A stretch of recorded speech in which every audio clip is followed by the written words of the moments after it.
माझी लोकशाही अशी की आमचं सरकार असताना आम्ही सगळ्या मंत्र्यांना सक्त ताकीद दिली होती आणि त्याप्रमाणे आम्ही करून दाखवलेलं आहे की कुठचाही मोर्चा आला, महिलांचा असो, पाण्यावरनं असो, झोपडपट्ट्यांचा असो, शेतकऱ्यांचा असो, कामगारांचा असो, एका ठराविक मर्यादेपर्यंत तुम्ही त्यांना अडवा.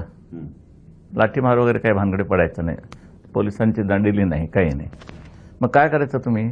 जो मंत्री त्या प्रश्नाचा संबंधित असेल त्यांनी 6वा 5वा माळा उतरून रस्त्यावरती त्याला भेटायला यायचं, रस्त्यावर, आणि त्याला विचारायचं, बोला काय आहे तुमचं म्हणणं.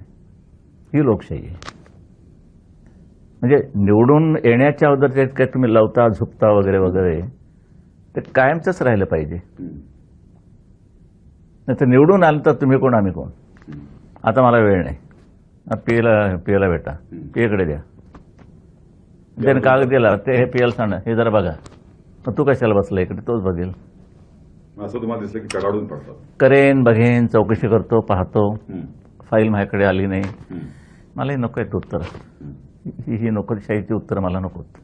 माझी लोकशाही अशी की आमचं सरकार असताना आम्ही सगळ्या मंत्र्यांना सक्त ताकीद दिली होती आणि त्याप्रमाणे आम्ही करून दाखवलेलं आहे की कुठचाही मोर्चा आला, महिलांचा असो, पाण्यावरनं असो, झोपडपट्ट्यांचा असो, शेतकऱ्यांचा असो, कामगारांचा असो, एका ठराविक मर्यादेपर्यंत तुम्ही त्यांना अडवा. लाठीमार वगैरे काही भानगडी पडायचं नाही, पोलिसांची दंडिली नाही, काही नाही.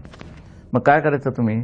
जो मंत्री त्या प्रश्नाचा संबंधित असेल त्यांनी 6वा 5वा माळा उतरून रस्त्यावरती त्याला भेटायला यायचं, रस्त्यावर, आणि त्याला विचारायचं, बोला काय आहे तुमचं म्हणणं.